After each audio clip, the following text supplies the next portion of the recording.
segundo más, campanario azul, el mi pueblo suena. Al atardecer toco la quietud, viento que me lleva. Estudio Jurídico Alcaraz Mesa, defendiendo tus derechos, trabajando por una sociedad más justa. La justicia es nuestra herramienta. Desde el estudio jurídico se agradece la confianza depositada en esta joven profesional del derecho que hace más de una década brinda servicio en esta comunidad sanluiseña. La doctora Milagro Alcaraz Mesa ofrece asesoramiento jurídico integral al ser egresada de la Facultad de Derecho de la Universidad Nacional del Nordeste, con los títulos de abogada, escribana pública nacional y procuradora, además de ser mediadora extrajudicial. Se especializa en casos de derecho civil, comercial, laboral, administrativo, familia, niñez y adolescencia, habiendo obtenido diplomaturas y posgrados en cuestiones de género y diversidad, con el compromiso de defender los intereses y proteger los derechos de sus representados, con la experiencia demostrada que le ha posicionado entre los abogados más notables de San Luis del Palmar a través de su habilidad para resolver problemas legales. Ofrece asesoramiento personalizado y confidencial. Consultas al número 3794 86 91 92. La tienda de Ati, un emprendimiento familiar. Atención peregrinos, se acerca nuestra esperada peregrinación y como todos los años, la tienda de Ati te ofrece la más amplia variedad en carpas y artículos de camping al mejor precio y calidad. Contamos con productos de marcas nacionales.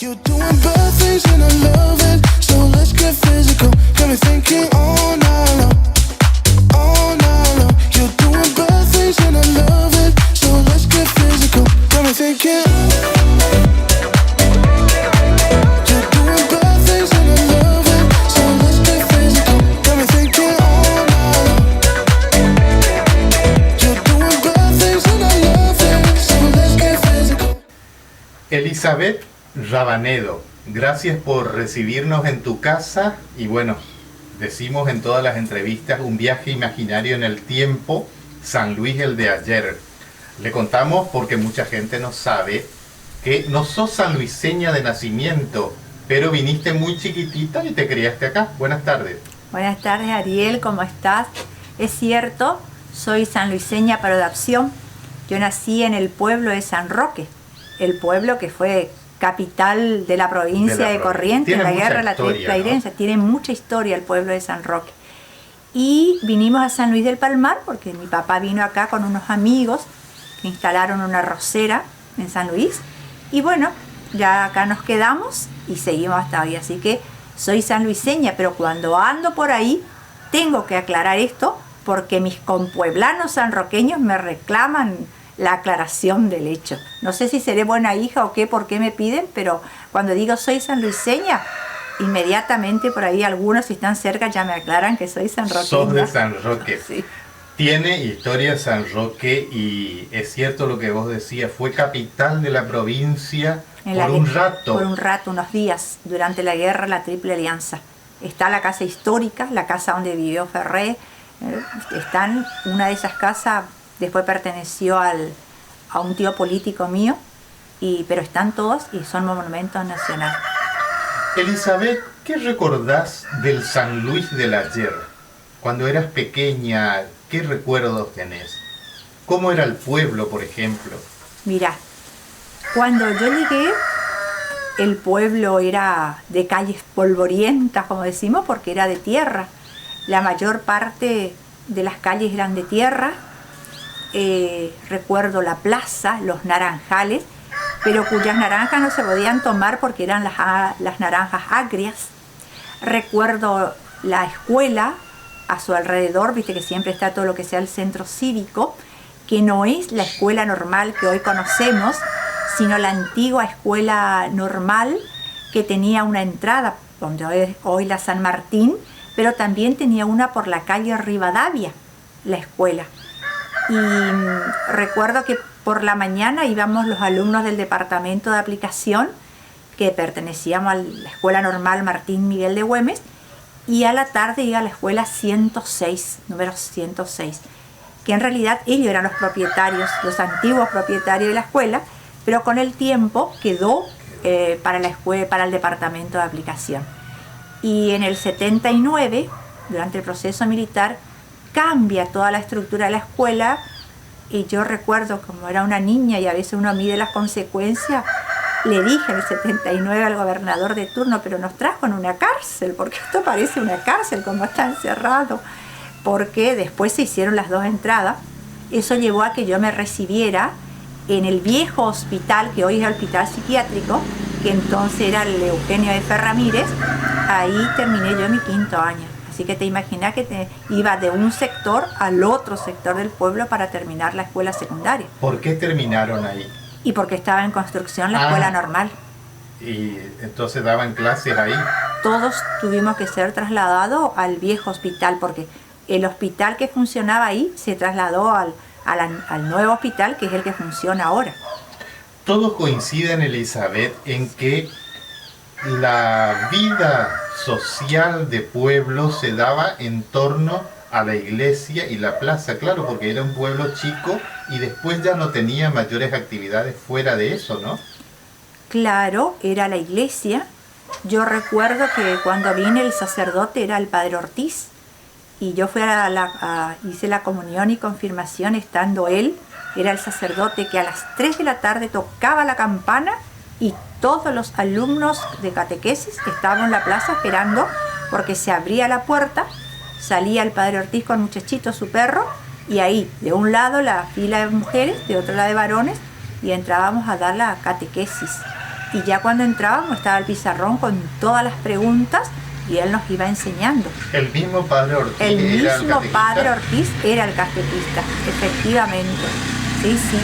Y Mabel me acompañaba, porque mientras mi mamá daba clase mañana y tarde, nuestra nana, le decíamos abuela, le decíamos, era la señora que nos crió, nos llevaba a la catequesis y Mabel iba conmigo.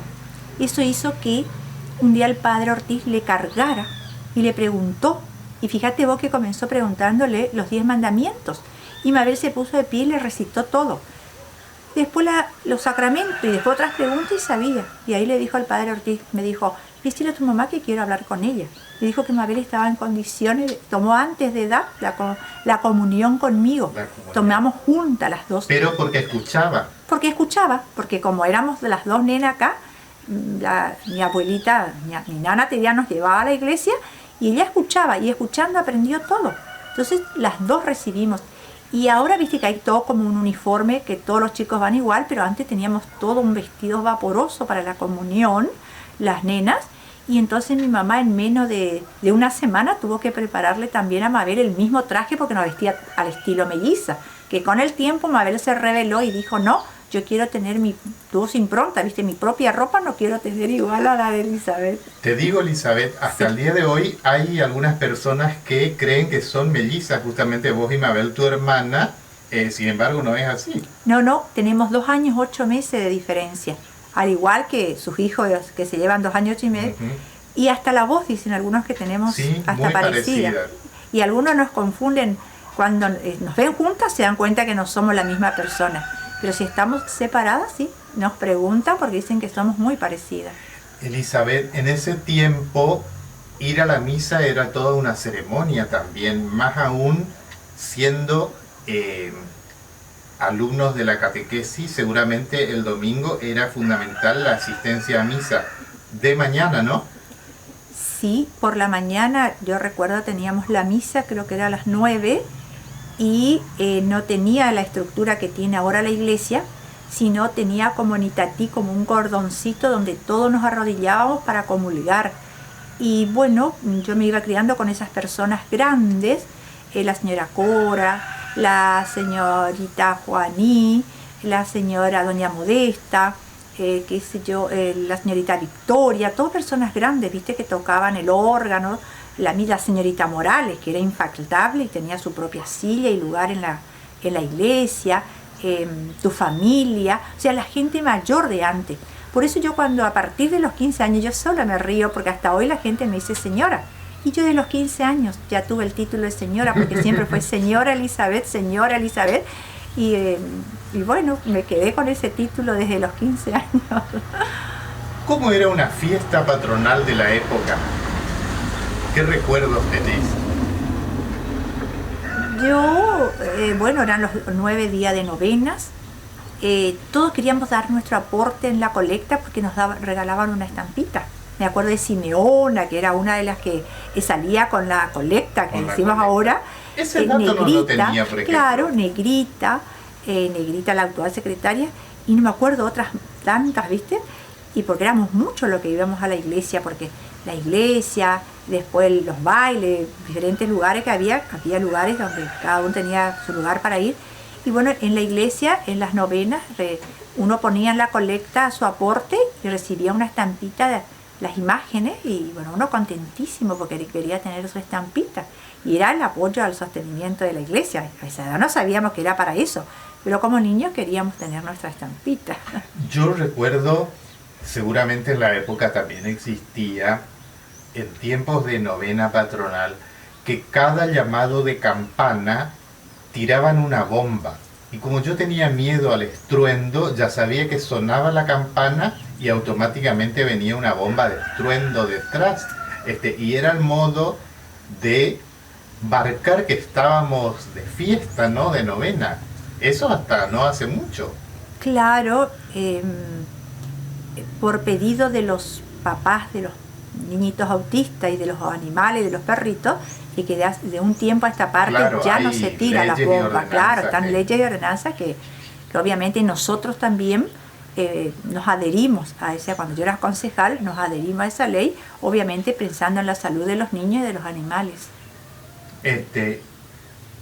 Volviendo al tema de las fiestas, sí, más allá de la actividad religiosa, sí, era muy poco lo que había, ¿no? Extra, digamos, como festejo. Claro, la procesión. Yo no recuerdo si había, pero a mí que no había música como ahora se hacen los festivales. Por después eso te de la decía, misa. O sea, se centraba en lo litúrgico. Sí, todo era lo litúrgico, sí. Íbamos a la misa, terminaba la novena, la misa, y volvíamos. Y bueno, yo recuerdo que ahí ya colaboraba con el padre Ortiz. Era muy chica, una niña, 7, 8 años, pero yo ya leía las lecturas, ya sea para, bueno, todas las lecturas de las fiestas patronales, de la Semana Santa o de los domingos cuando íbamos a misa. Entonces yo estoy en la iglesia de la época que estuvo el padre Ortiz. Por supuesto que fuimos creciendo, fueron pasando sacerdotes y seguimos hasta hoy estando en la iglesia, porque no nos formamos ahí.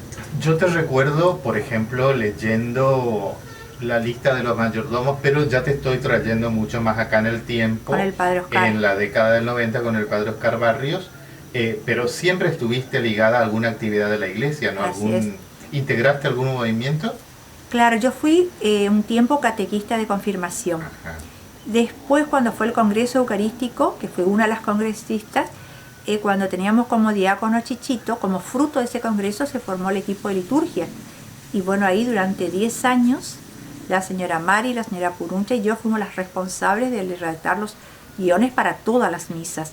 Y otras personas se encargaban de la limpieza de la parroquia, como ahora. Y bueno, dependía de las actividades que le asignaba el sacerdote. Distintos aristas forman parte de tu vida. Uno, ya lo hablamos, que era la cuestión religiosa y bueno, estar involucrada en los movimientos de la iglesia y demás. ¿Y en la política, cuándo te involucraste? Mira, yo desde que fui niña, ya en mi casa escuchaba que se hablaba de política, aun cuando estaba prohibido hablar, porque yo, por formación y por convicción, fui peronista toda la vida, porque mi abuelo materno, cuando viene del Brasil, precisamente por cuestiones políticas, abraza el peronismo, pero él no vota al peronismo porque nació el día de la independencia del Brasil, entonces él mantuvo su nacionalidad. Pero todos los hijos fueron peronistas, mamaron el peronismo, y bueno, yo escuchaba, pero además leí todos los libros del general Perón, y por convicción también seguí la línea, la tradición. Además, todos los derechos sociales, políticos, económicos de Evita y Perón, por eso mi lucha siempre a favor de los trabajadores, a favor de que hoy lamento mucho que por ahí los chicos no les gusta leer la historia, porque te puede o no gustar, pero yo creo que uno tiene que decir, mirá, hoy yo voto, yo mujer puedo ocupar un cargo. La igualdad de género, que lo hizo en esta última etapa Cristina, o a los discapacitados, o fíjate que dentro de la profesión te das cuenta, pero yo ya sabía desde entonces, que por ahí la gente trabajaba, pero que los patrones no hacían los aportes. Entonces no es que la gente no trabajó, entonces se le reconoció a través dándoles las pensiones y las jubilaciones. Todo eso me motivó a mí a trabajar siempre por ahí se decía hasta la voz de los que no tienen voz, me decían algunos, te vos recordarás, porque era luchar por aquellos que siempre fueron los más débiles de la sociedad. Siempre escuchamos decir, peronistas eran los de antes. ¿Es tan así como ves hoy por hoy en la actualidad? Mira, el peronismo sigue los postulados de Perón y Evita porque es un movimiento y tiene una doctrina. Y el peronismo no solo que tiene una doctrina, sino que el peronismo es un sentimiento. Fíjate vos que 18 años no estuvo Perón en el país y la gente lo esperó. No se sabía cuándo iba a volver y pasaron 18 años. Después, en la época del proceso, con todo lo que pasó, aunque no quieran reconocer, porque conocemos familias con desaparecidos, nosotros tenemos un pueblo, una niña que nació en la cárcel y que yo la adoro y la rescaté de la escuela, y en una fiesta, pues yo siempre fui así un poco revolucionaria, la hice participar en un acto y de ahí comenzó a ser reconocida la niña, y entonces es un sentimiento. Entonces, como decía San Pablo, podrán quebrarte los huesos, pero no el alma. Entonces, el peronismo, con todos sus ismos que dicen ahora el menemismo, que la verdad que el segundo gobierno de Menem ya no fue tan peronista, sino se hizo más liberal, sí. El cristianismo, el kirchnerismo, el romerismo, pero siempre tuvieron el fundamento peronista. O sea, eso no se perdió, porque a decir verdad, todos los derechos sociales, políticos, económicos, lo tiene el peronismo. Y ahora vos ves cómo estamos, y vos decís, pero esto no puede pasar porque la gente no puede quedarse sin alguno de sus derechos, que es lo que tratan de hacer desaparecer. Y el Estado no puede desaparecer, no puede desaparecer un país sin la división de sus tres poderes. No se puede manejar al antojo a un país. Vos mirás y vemos que en todos los países democráticos ocurre eso, y sin embargo nosotros estamos perdiendo. Pero yo recuerdo cuando era concejal acá, claro, como veníamos de un proceso militar y la autoridad era el presidente, yo recuerdo que fue como hacer un poco de escuela en el consejo, de que habían tres poderes. Nosotros teníamos dos, pero con el tiempo se creó el poder judicial, te diría que era la dirección de el juzgado de falta. Pero entonces ahí se tuvo que decir que tanta autoridad tenía el concejal como el intendente, porque el poder ejecutivo, que es el intendente, ejecuta las ordenanzas o leyes que los elabora el poder legislativo, que es el que legisla. Entonces la gente eso no sabe, y cuando vos menos le contás a la gente, entonces no sabe. Pero con el tiempo, ese tipo de cosas se fue adquiriendo y la gente fue tomando confianza. Muchos no lo saben. Muchos no lo saben, es cierto. Y que ser concejal es como la nada misma. Te me adelantaste porque te iba a preguntar, ¿tu militancia política te llevó a ser concejal de nuestro pueblo? Claro, yo por militancia y trayectoria. O sea que por eso yo siempre valoro la militancia, la trayectoria de alguien dentro de un partido político. Porque a veces estoy escuchando y alguien sin militancia, sin trayectoria, que veo ahora en el Congreso mismo, quiere descalificar. Y hasta los profesionales que se formaron, porque como dice cada zapatero a su zapato, te quieren descalificar, y vos te estás poniendo y estudiás una ley para sacar qué beneficio, cómo puede ser, y te encontrás con alguien que te sale con y decís, pero por favor, ¿en qué país estamos viviendo? Y no, el Ejecutivo debería, que a veces no se cumple, hacer lo que el Poder Legislativo dispone, porque para eso, y esa es su actividad, para eso están. Y obviamente el Poder Judicial tendría que ser abstracto para poder estudiar las leyes y aplicar la ley tal cual corresponde, pero viste que ahora es como que es muy fuerte el Poder Ejecutivo, y eso impide a veces que las leyes. Mira, el otro día leo a una abogada, una señora abogada de Corrientes, que le felicitó a un joven abogado que es constitucionalista reconocido y le dijo: te felicito, Armando, porque te animás a decir lo que decís. Y muchos, por temor a la represalia de los jueces, no se animan a hablar. Pero es muy triste escuchar a alguien que fue tu maestro en la Facultad de Derecho, escuchar que no se anime a hablar por la represalia porque vos pensás en tu cliente el día de mañana también. ¿Viste? Totalmente. Y la lucha es tremenda. La lucha es tremenda. Siempre fuiste muy combativa, muy de marcar tu territorio, Elizabeth. ¿Te ofrecieron, te tentaron alguna vez como candidata a intendente dentro de tu partido? Mira, antes de la reforma de la Carta Orgánica Municipal, quien encabezaba la lista de concejal era el candidato a intendente. Y yo fui candidata a intendente porque encabecé la lista de mi partido. Se elegían 4 concejales. Yo recuerdo que un candidato, un dirigente político le dice al presidente de mi partido que en ese momento, sigue siendo ahora Jorge Romero, le preguntó: ¿vos crees que pueden sacar ustedes el concejal? Son 4 y una mujer. ¿Y por qué no? Nunca, siempre tuvimos un concejal, le contestó Jorge. Recorrí todas las calles de este pueblo y del campo, porque yo recorro todo el año. Yo hago política partidaria no solamente los años de la elección nomás. Yo, por cualquier motivo, vos me vas a ver en la casa de un vecino golpeando porque le estoy trayendo una solución, porque le estoy llevando algo, porque lo estoy visitando. O sea que yo ese trabajo no lo pierdo nunca. Nunca perdí el trabajo. Entonces, por eso la trayectoria y la militancia para mí es muy importante. Pero no aparecer solo el día de las elecciones. Todo el año tenés que trabajar porque la gente necesita. Pero no te vayas por una cuestión política. Visitarlo, preguntarle cómo está, qué necesita. La gente en un tiempo a esta parte necesita muchas cosas. Y entonces uno está en contacto permanente con la gente. Y eso me hace acordar porque yo ayer estuve caminando hacia tu zona porque estoy con otros trámites. Y hoy cuando vienen a la casa de mi hermana, porque en realidad es ella la que está en el tema, le dicen: porque vos cuando estuviste ayer, señora, le dice, por mi barrio. Sí, le dice Mabel, y se quiso reír porque sabía que era yo la que anduvo, o como vos decías hoy, son tan parecidas que a veces no nos distinguen. Volviendo a mi pregunta, Sí. no sé si terminaste o no de contarme eso, cuando te pregunté si te ofrecieron ser candidata a intendente. Claro, ahí fui la candidata a intendente, claro, porque encabecé la lista de encabezaba la concejales. lista. Claro, porque hasta que se reformó la Carta Orgánica, el primer candidato a concejal era el candidato a intendente. Y en otras oportunidades fui candidata a diputada provincial, a diputada nacional. En la última oportunidad que me presenté estuve como suplente, quedé como suplente porque estaba para la candidatura a diputada nacional, que podría darse si hubiésemos andado muy bien. ¿Qué crees que le falta al peronismo actualmente?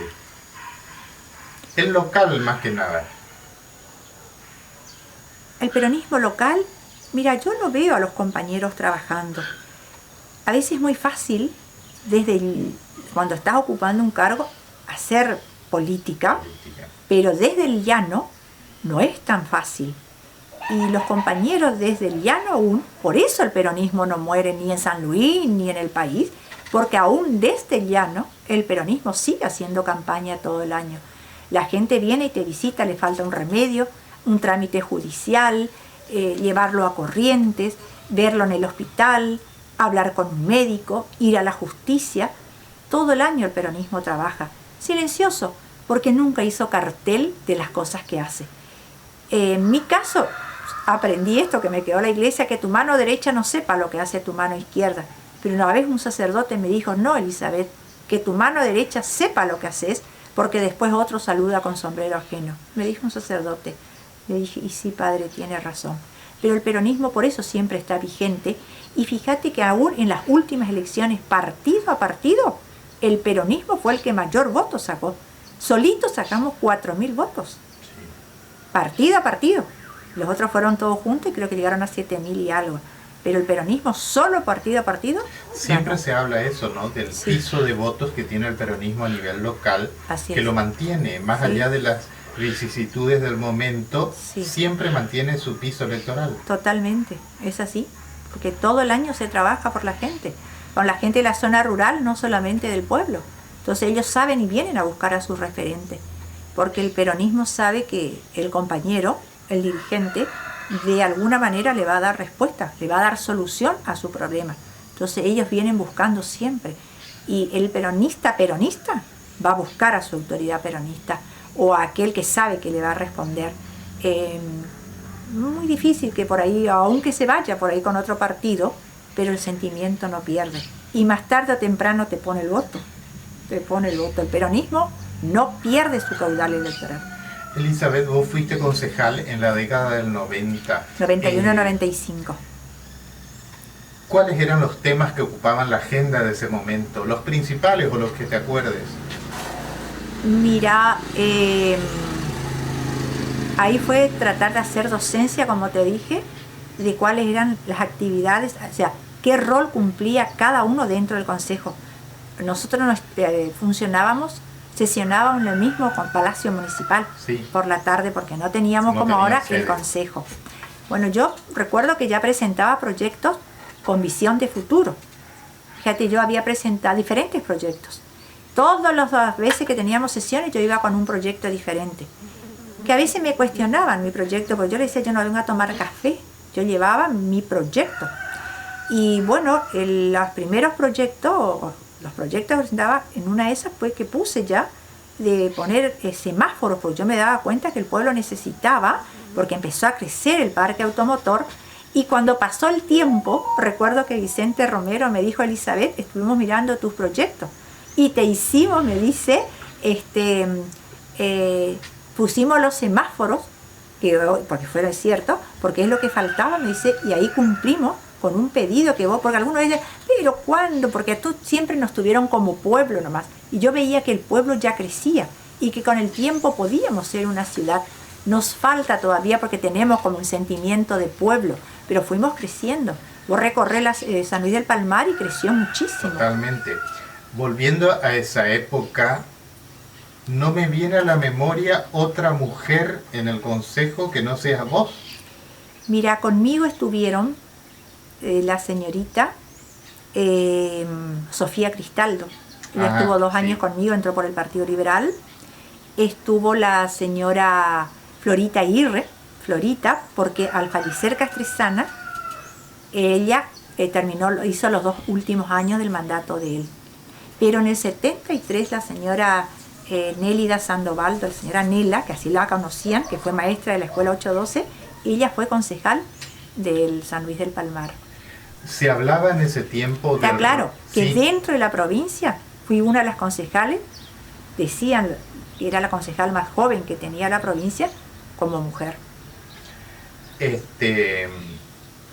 Se hablaba en ese tiempo de la inclusión ya de la mujer en las actividades, ya sé cómo se avisoraba esto de la paridad que vino mucho tiempo después. No, primero, viste, como que me pusieron y estoy, por ejemplo, pero algunos lugares llegamos al lugar porque por los méritos ya que veníamos teniendo. Pero viste que era como que si te ponía tu partido, y en eso fue visionario el peronismo. Bueno, con Evita ya desde el momento que, fíjate, en 1947, recién las mujeres tuvimos documento, por eso ella tuvo el documento número 1. En el 47, hablamos de los países islámicos, hasta ahora que no tienen, porque los niños y las mujeres éramos unos números. Y a partir de ahí, las mujeres ocuparon los primeros cargos. Y otro de los temas que yo ya veía, la dirección de la mujer. Yo fui la primera, siendo concejal, ad honorem, por supuesto, porque yo ocupaba el cargo de concejal, la directora de la mujer, y mi secretaria fue la señora Florita. Y también la dirección de la juventud, que luego se elevó a Secretaría de la Juventud. Yo no sé, creo que ahora esos cargos, no sé si están funcionando o no, porque es una lástima para que los jóvenes tengan su espacio. Hasta el último gobierno, el de Richard, yo recuerdo que estaba la dirección de la juventud. Bueno, todos esos cargos yo fui creando, porque ya te digo, presentaba proyectos. Y el último proyecto fue el último día que me iba, el homenaje al doctor Valenzuela, ciudadano ilustre de este pueblo. En Corralón Guazú tenemos todo para tu construcción. Vendemos materiales de construcción, ferretería y electricidad con la mejor calidad y al mejor precio. Además, realizamos envíos al campo para que puedas acceder a todo lo que necesitas, estés donde estés.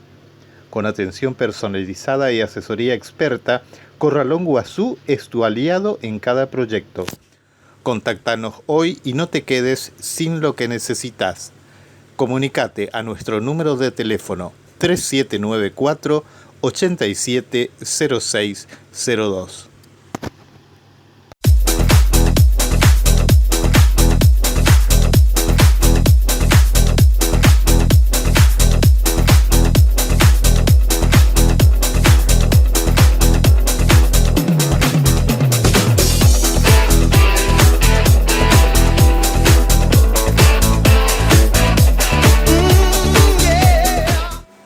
Estudio Jurídico Alcaraz Mesa, defendiendo tus derechos, trabajando por una sociedad más justa. La justicia es nuestra herramienta. Desde el estudio jurídico se agradece la confianza depositada en esta joven profesional del derecho que hace más de una década brinda servicio en esta comunidad sanluiseña. La doctora Milagro Alcaraz Mesa ofrece asesoramiento jurídico integral al ser egresada de la Facultad de Derecho de la Universidad Nacional del Nordeste. Con los títulos de abogada, escribana pública nacional y procuradora, además de ser mediadora extrajudicial. Se especializa en casos de derecho civil, comercial, laboral, administrativo, familia, niñez y adolescencia, habiendo obtenido diplomaturas y posgrados en cuestiones de género y diversidad, con el compromiso de defender los intereses y proteger los derechos de sus representados, con la experiencia demostrada que le ha posicionado entre los abogados más notables de San Luis del Palmar a través de su habilidad para resolver problemas legales. Ofrece asesoramiento personalizado y confidencial. Consultas al número 3794 86 91 92. La tienda de Ati, un emprendimiento familiar. Atención peregrinos, se acerca nuestra esperada peregrinación y como todos los años, la tienda de Ati te ofrece la más amplia variedad en carpas y artículos de camping al mejor precio y calidad. Contamos con productos de marcas nacionales. Brindamos cuidado domiciliario con calidez y profesionalismo para personas mayores en San Luis del Palmar. Contamos con una técnica en geriatría certificada para acompañar en higiene, alimentación, medicación y contención emocional. Si necesitas apoyo para un ser querido, estamos para ayudarte.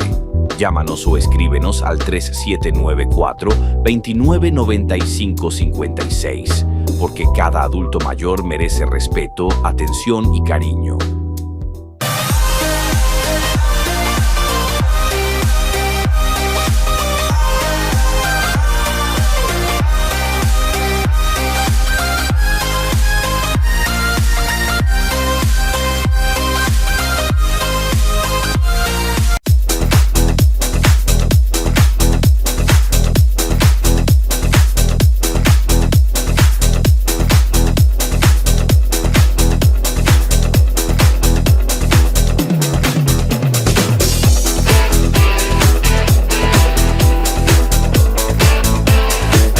Elizabeth Rabanedo, estábamos hablando de política. Eso no quita hablar de medios de comunicación porque siempre estuviste ligada a los medios, pero en el caso particular de San Luis del Palmar, a Radio San Luisito, ¿cómo fue para vos eso de mezclar la militancia política, trabajar por un medio católico y demás? ¿Cómo balanceaste? Yo sé diferenciar el rol que tengo que cumplir cuando estoy en una función. Entonces, yo estoy en una función religiosa y obviamente me aboco a esa tarea. El programa era La Tarde con Elizabeth, que era muy escuchado. Que duró años, me acuerdo. Duró años, y yo invitaba a todos los partidos políticos, a sus representantes, a que asistan a la radio, a ir. Todo el mundo quería ir al programa, tenía su prestigio el programa, se escuchaba mucho además, porque no solo hablábamos de política, hablamos de cultura, de sociedad, de deporte. Eso hizo también que la escuela especial que funcionaba en la iglesia tuviera un lugar relevante en la comunidad. Porque antes viste que como que a los chicos especiales se los tapaba.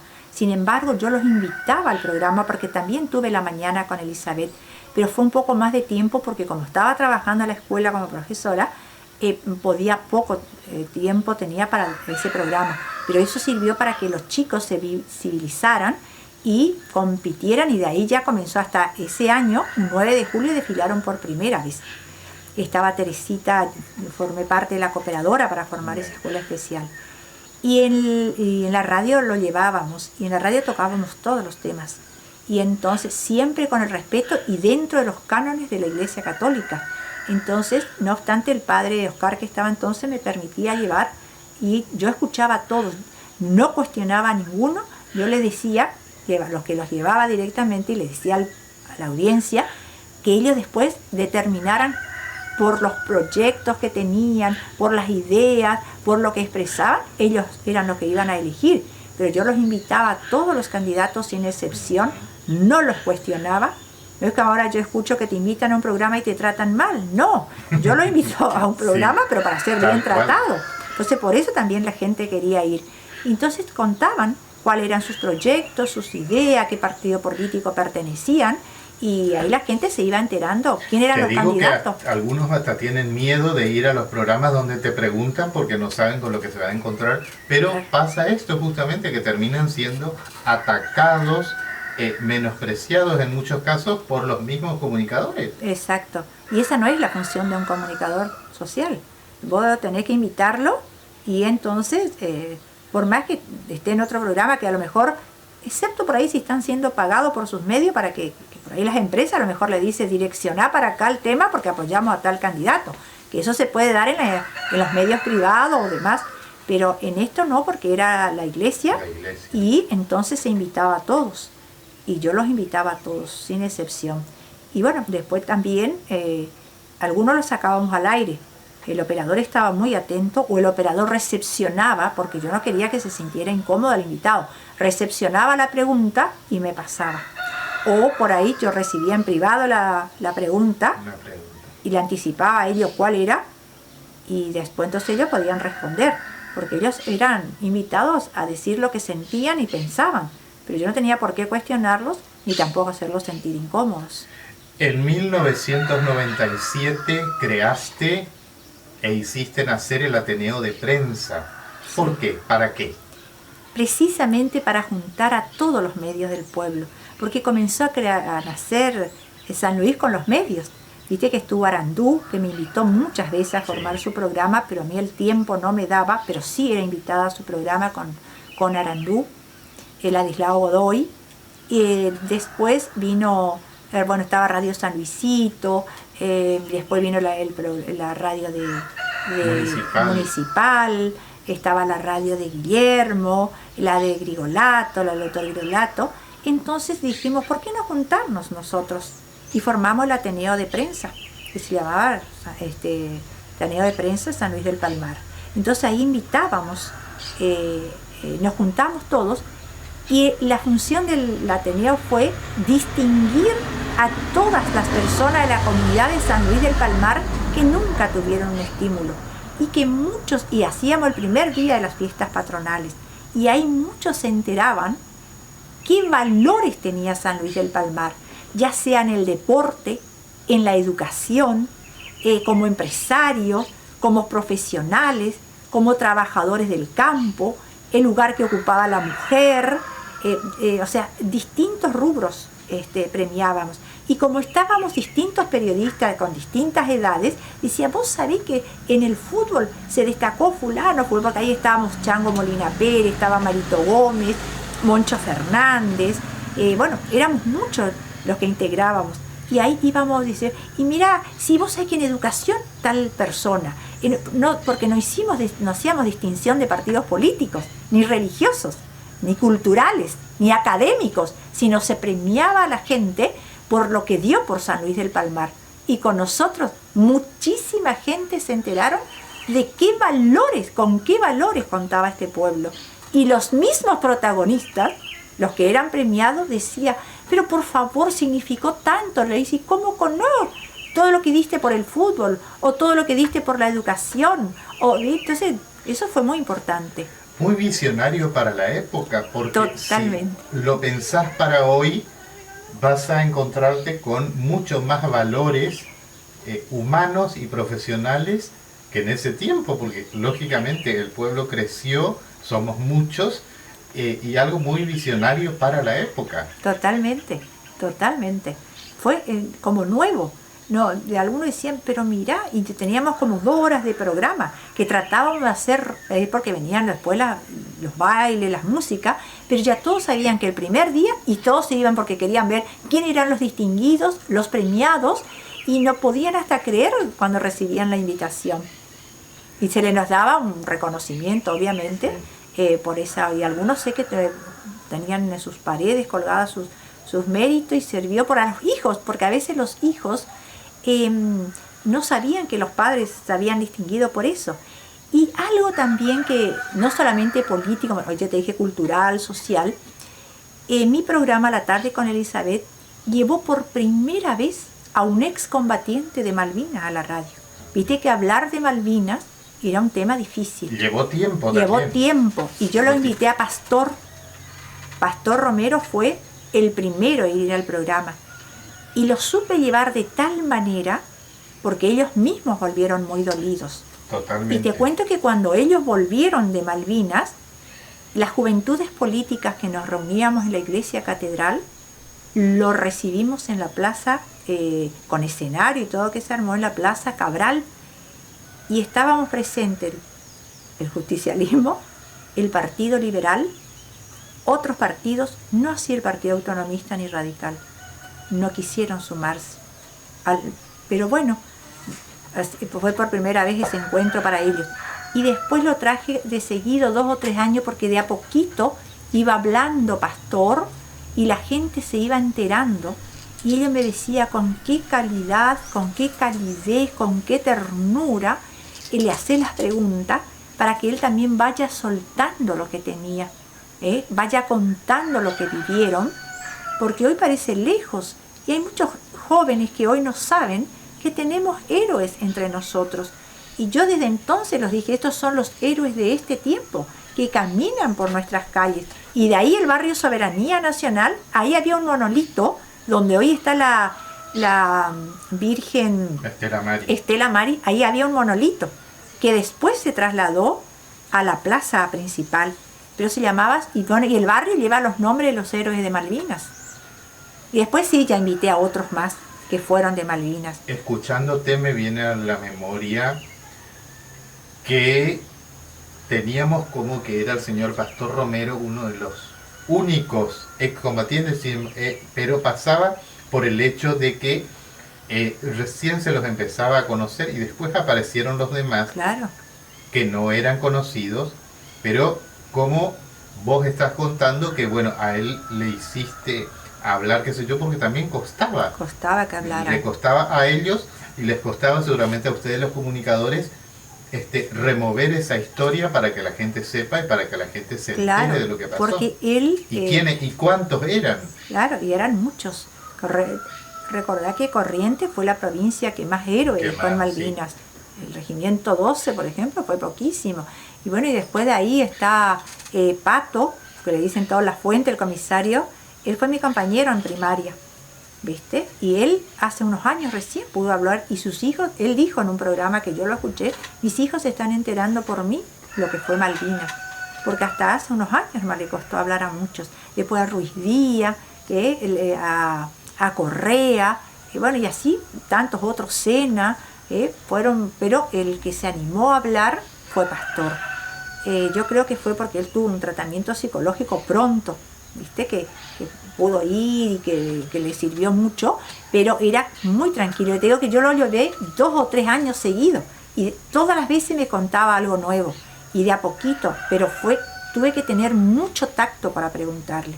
No podía preguntarte, sino con mucho tacto. Y ahí me fui enterando cosas de que ellos me contaron, y para mí fue un dolor, que ellos se sintieron mejor tratados por los ingleses que nuestros propios militares argentinos. Lo cuentan y muchos. Entre ellos, gente que era de nuestra comunidad. Y eso a mí me dolió mucho. Sí, eso cuentan mucho ellos, sí. En Corralón Guazú tenemos todo para tu construcción. Vendemos materiales de construcción, ferretería y electricidad con la mejor calidad y al mejor precio. Además, realizamos envíos al campo para que puedas acceder a todo lo que necesitas, estés donde estés. Con atención personalizada y asesoría experta, Corralón Guazú es tu aliado en cada proyecto. Contáctanos hoy y no te quedes sin lo que necesitas. Comunícate a nuestro número de teléfono 3794 870602.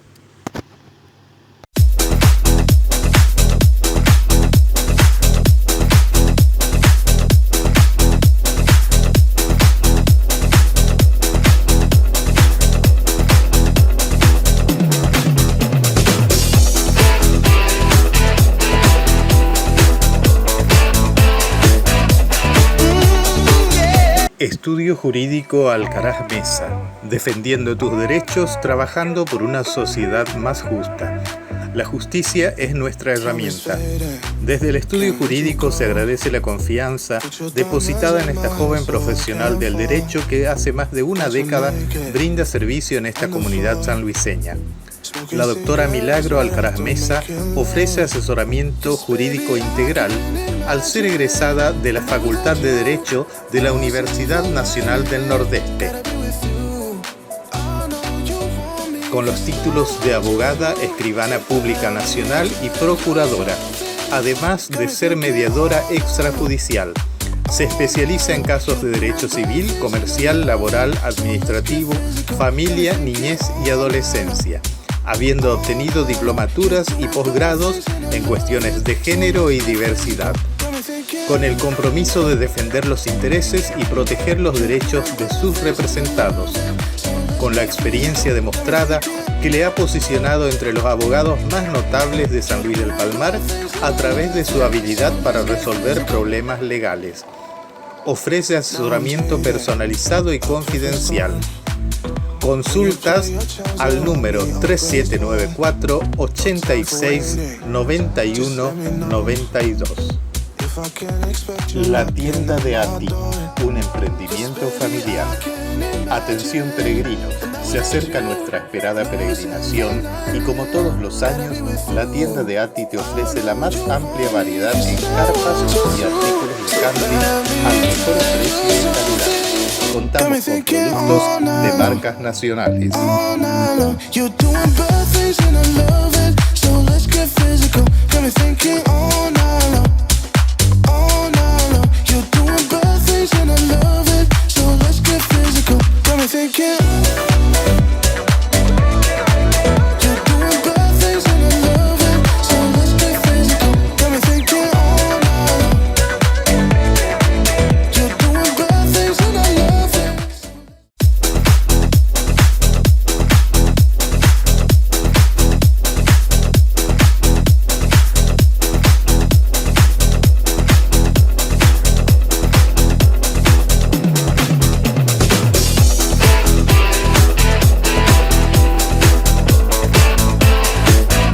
Brindamos cuidado domiciliario con calidez y profesionalismo para personas mayores en San Luis del Palmar.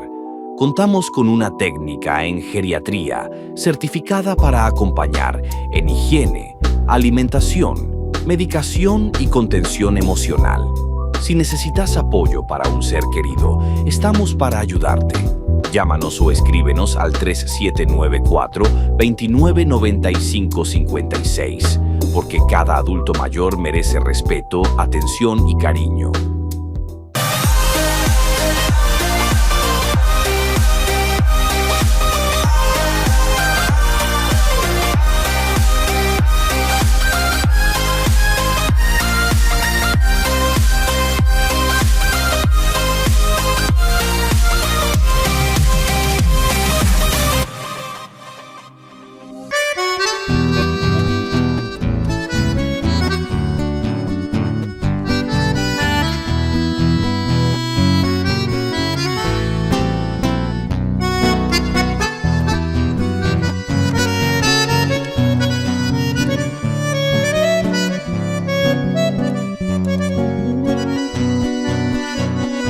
un domingo más, campanario.